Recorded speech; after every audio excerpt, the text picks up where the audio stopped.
Honorable Président de l'Assemblée nationale, Honorable Président du Sénat, Madame la Première ministre, chef du gouvernement, Monsieur le Président de la Cour constitutionnelle, Monsieur le Procureur général près la Cour constitutionnelle, Honorables députés et sénateurs, Mesdames et Messieurs les membres du gouvernement, Monsieur le Président du Conseil économique et social, Messieurs les membres des institutions d'appui à la démocratie, distingués invités, Mesdames et Messieurs,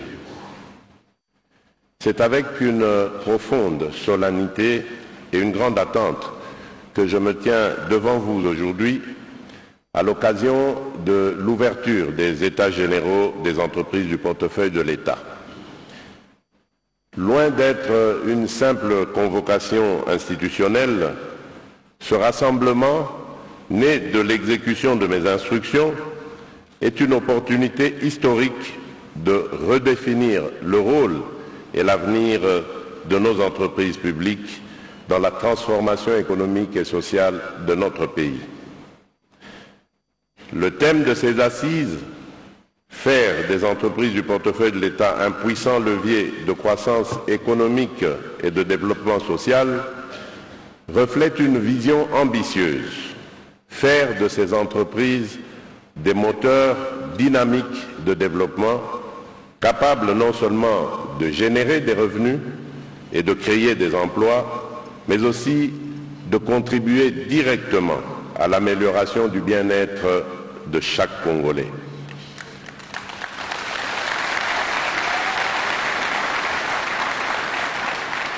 Distingués invités, Mesdames et Messieurs, la République démocratique du Congo, riche de ses ressources naturelles exceptionnelles et de son capital humain jeune et dynamique, détient seule les clés de son avenir.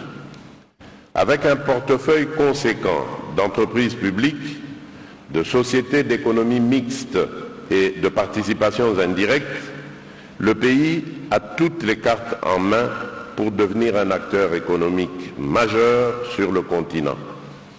Cependant, ces atouts restent largement sous-exploités, entravés notamment par des pratiques obsolètes héritées du passé qui freinent leur plein potentiel. Les entreprises publiques, qui devraient être des moteurs de croissance économique, continuent d'être freinées par des défis structurels majeurs, tels que la mauvaise gestion, l'insuffisance des capacités, la dépendance financière excessive, la compétitivité limitée et des infrastructures inadéquates. La gouvernance des entreprises du portefeuille de l'État souffre depuis longtemps d'un manque de rigueur, ouvrant la voie à des dérives qui entravent leur performance. Je ne peux passer sous silence les pratiques peu recommandables auxquelles s'adonnent certains dirigeants des entreprises publiques. Ces comportements, souvent exacerbés par des rivalités internes, mettent en évidence des luttes de pouvoir entre présidents de conseils d'administration et directeurs généraux, entre directeurs généraux et leurs adjoints, entre conseils d'administration et comités de gestion ou encore entre délégations syndicales et comités de gestion. Ces conflits nuisent non seulement à la compétitivité de nos entreprises, mais paralysent également leur opération, compromettant ainsi nos efforts collectifs pour améliorer les conditions de vie des Congolais et propulser le pays vers l'émergence. Face à cette situation, il est impératif de rappeler à chacun sa responsabilité. Une gouvernance éthique et une collaboration constructive dépourvues de rivalités personnelles et d'égos mal placés sont essentielles pour remettre ces établissements sur la voie de l'efficacité. Les différentes tutelles ministérielles doivent, quant à elles, jouer pleinement leur rôle, celui de facilitateur impartial et rigoureux en agissant en amont pour éviter que les tensions ne dégénèrent en crise institutionnelle. Il est temps que les entreprises du portefeuille de l'État deviennent des modèles d'excellence et de compétitivité, capables de créer des emplois, de contribuer aux recettes publiques et d'offrir des services de qualité à nos concitoyens. Et de cette manière, propulser notre nation vers une nouvelle ère de prospérité. Cet idéal exige une transformation en profondeur.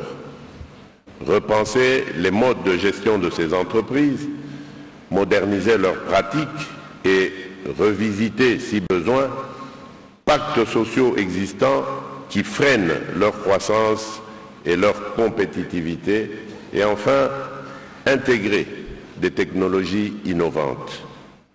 Il faut absolument instaurer une gouvernance exemplaire à la tête de chacune de ces structures. Je refuse de laisser des dysfonctionnements internes ou des conflits de leadership compromettre la mission de nos entreprises publiques. La gestion des entreprises du portefeuille de l'État devra désormais être irréprochable.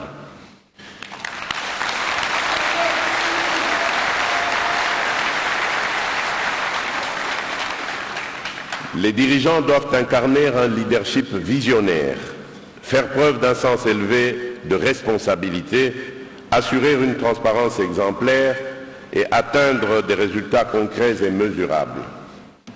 Le ministre du portefeuille ainsi que tous les ministres sectoriels ont reçu de moi des instructions fermes quant à la nécessité de garantir un climat de sérénité au sein des entreprises du portefeuille de l'État et des établissements publics, en veillant au respect des principes de bonne gouvernance et à la préservation de leur stabilité. Dans ce même ordre d'idées, la lutte contre la corruption et l'impunité ne sera plus un simple discours. Elle est au cœur de mon engagement. Bien que des mesures aient déjà été mises en place par le gouvernement pour renforcer cette bataille, il est impératif d'insuffler une dynamique nouvelle, notamment au sein des entreprises du portefeuille de l'État. Les ressources nationales doivent servir les intérêts collectifs et non être détournées au profit de quelques-uns.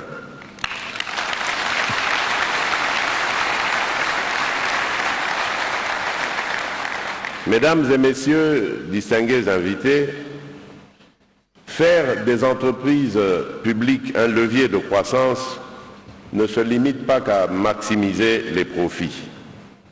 Ces efforts doivent servir idéalement les 6 engagements que j'ai pris solennellement lors de mon investiture le 20 janvier 2024 pour ce second mandat en tant que président de la République démocratique du Congo. Dans ce contexte, cela équivaut à répondre aux besoins de nos populations, accès à l'eau, à l'électricité, à des infrastructures modernes, aux soins de santé et à d'autres services publics de base. Créer des opportunités pour les jeunes et les femmes avec des programmes ciblés et inclusifs. Réduire les inégalités et bâtir une économie diversifiée qui profite à tous les Congolais, des centres urbains aux villages les plus reculés. Pour concrétiser cette vision, des réformes ambitieuses et structurantes s'imposent. Elles incluent l'évaluation et la mise en œuvre effective des conclusions des réformes des entreprises publiques, longtemps restées lettres mortes, la modernisation du cadre juridique et institutionnel afin d'aligner nos entreprises sur les standards internationaux, l'intégration de technologies numériques pour accroître leur efficacité, leur transparence et leur compétitivité, ainsi que l'établissement de partenariats stratégiques solides favorisant une collaboration accrue avec le secteur privé et les investisseurs étrangers. Mesdames et messieurs, distingués invités, Nous avons devant nous une opportunité unique, transformer nos entreprises publiques en véritables piliers d'une République démocratique du Congo prospère, juste et inclusive. Cela exige de chacun d'entre nous un engagement ferme, des actions concrètes et une volonté inébranlable de faire de notre nation un modèle de prospérité en Afrique. Il est temps de dépasser les cycles interminables de forums et d'états généraux. Je vous invite donc à aborder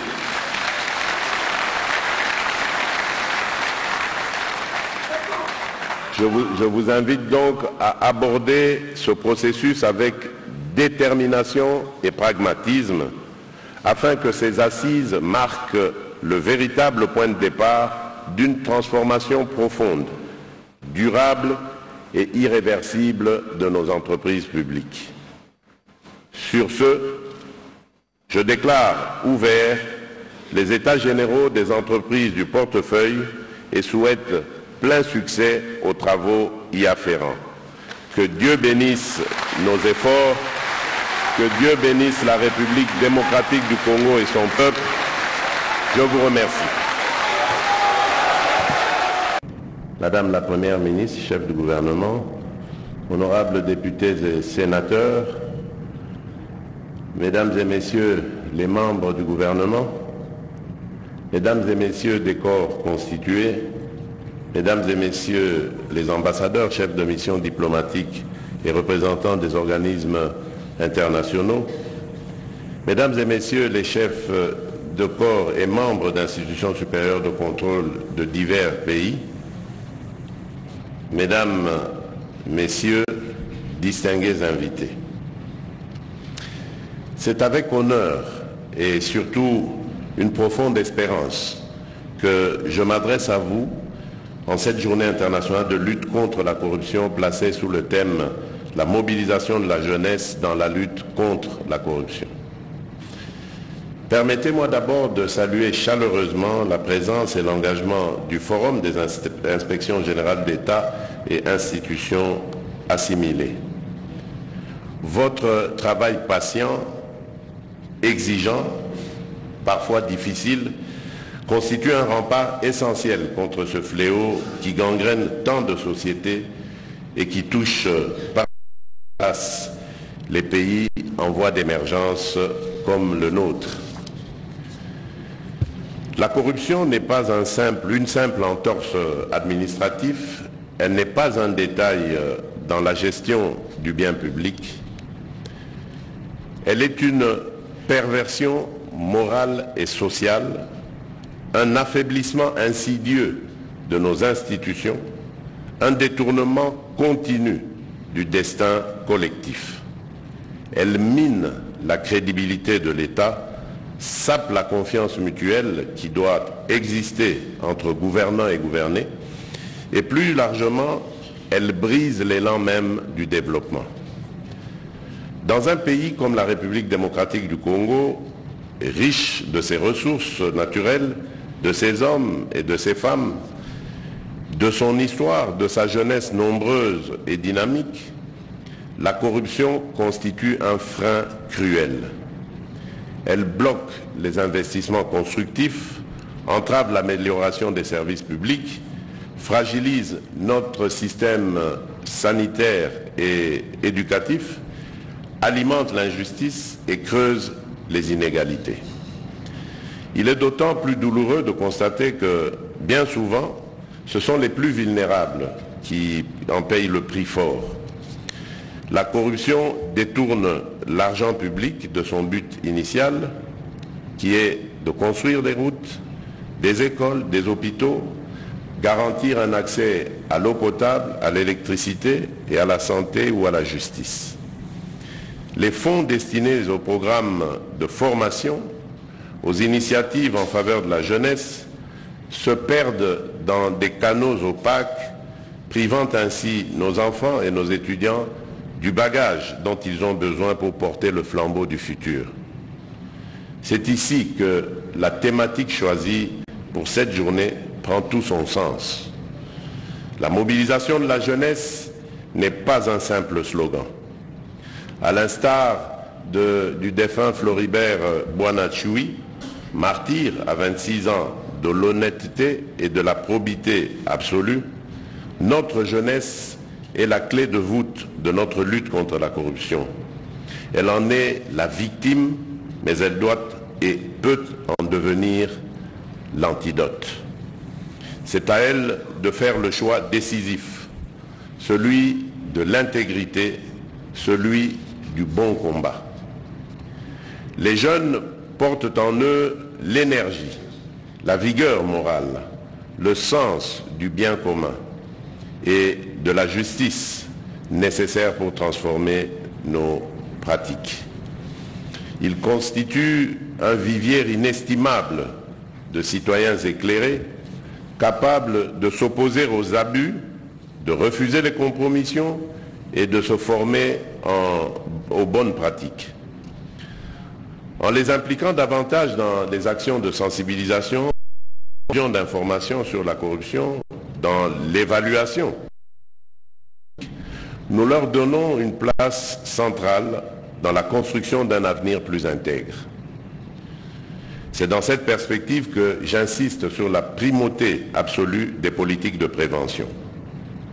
Sans nier l'importance de la répression et de la sanction qui demeurent indispensables pour rendre crédible notre combat, il faut comprendre que la corruption, comme toutes les pathologies sociales, trouve son ancrage dans les mentalités, dans les systèmes et dans les habitudes. La prévention, c'est l'éducation, c'est la formation, c'est l'instauration d'une culture de l'intégrité dès le plus jeune âge. La prévention, c'est aussi veiller à la transparence des procédures d'attribution des marchés publics, des nominations aux postes de responsabilité.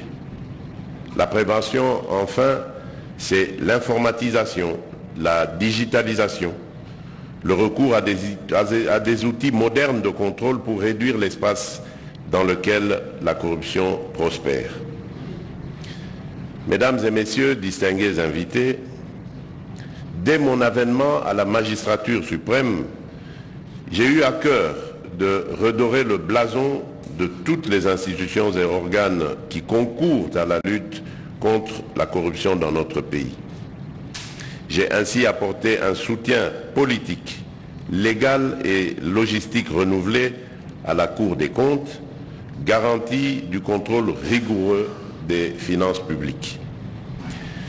J'ai lancé au sein de mon cabinet l'Agence de prévention et de lutte contre la corruption, lui donnant les moyens d'investiguer, d'alerter, mais surtout de conseiller en matière de pratiques administratives saines.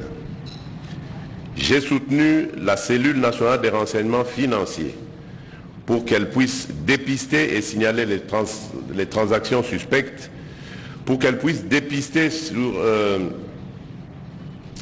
pour empêcher plutôt ainsi l'argent sale de circuler librement.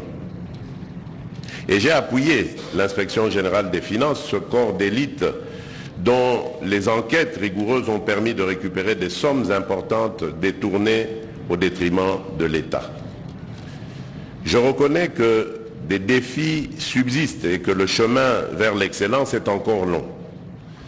Néanmoins, des progrès significatifs ont été réalisés, notamment dans la rationalisation des dépenses publiques, dans la tenue des comptes de l'État, dans la rigueur des contrôles internes. Nous avons noté une collaboration entre les différents services, un esprit de concertation et d'échange d'informations qui réduit l'opacité et décourage la fraude. Le changement est un processus progressif qui exige du temps, mais nous avançons avec détermination. La corruption est un mal tenace qui s'adapte, qui cherche de nouvelles failles dès que nous en bouchons une. C'est un combat permanent, un travail de longue haleine qui exige abnégation, courage, persévérance sens du devoir et dépassement de soi au service de l'intérêt collectif. C'est pourquoi, devant vous tous, je réitère mon appel: poursuivez, redoublez d'efforts et d'abnégation dans vos missions, ne baissez jamais la garde. La nation est reconnaissante de vos sacrifices, de votre ténacité. Vous portez, parfois au péril de votre propre sécurité, l'étendard de la probité dans l'administration. Je salue ici la contribution du Forum des inspections générales d'État et institutions assimilées qui, grâce aux échanges d'expériences, à la mutualisation de bonnes pratiques, rend notre action plus efficace et plus cohérente à l'échelle nationale et internationale. Pour soutenir votre travail, je continue d'œuvrer pour un environnement juridique et institutionnel plus stable, où la sécurité de l'emploi, l'indépendance des magistrats et la mise à disposition d'outils technologiques de pointe contribueront à rendre vos missions plus efficientes. Je continuerai aussi d'impliquer la société civile, les médias, le secteur privé et bien sûr la jeunesse dans cette croisade. Car la lutte est le monopole de quelques-uns, mais un effort collectif. Chaque citoyen, qu'il soit fonctionnaire, commerçant, enseignant, militaire, politicien, élève ou paysan, doit se sentir engagé dans ce processus. Mesdames et messieurs, distingués invités, la journée d'aujourd'hui est un moment d'introspection et d'engagement. Introspection pour mesurer le chemin parcouru et ce qui reste à accomplir, et engagement pour renouveler notre serment d'éradiquer le fléau de la corruption. Notre pays est sur la voie de l'émergence et nous ne pourrons réaliser pleinement son potentiel sans mettre un terme à cette pratique funeste. C'est un grand défi, je le sais, mais c'est un défi à notre mesure, car notre peuple, et particulièrement notre de la force morale pour y parvenir. L'histoire de notre pays est marquée par des luttes acharnées pour la liberté et la dignité humaine. Relevons désormais ce combat économique contre la corruption afin de donner à la République démocratique du Congo la place qu'elle mérite parmi les nations résolument tournées vers l'avenir. Que vive l'Afrique, que vive la République démocratique du Congo. Je vous remercie.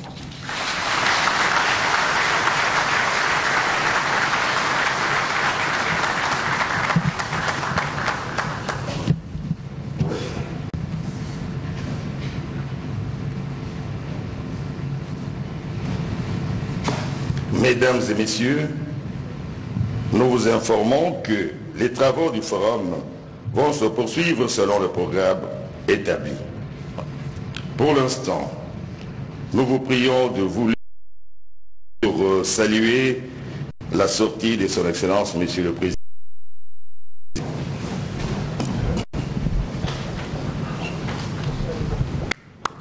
Eh bien, jusqu'à Kousséba, c'est la fin de cette grande activité en marge de la Journée internationale de lutte contre la corruption, activité lancée par le président de la République, qui a tout dit en ce qui concerne la lutte contre la corruption. La République démocratique du Congo est résolument engagée dans cette lutte et tous les moyens ont été donnés aux structures étatiques pour faire en sorte que le pays puisse sortir de ces trous noirs.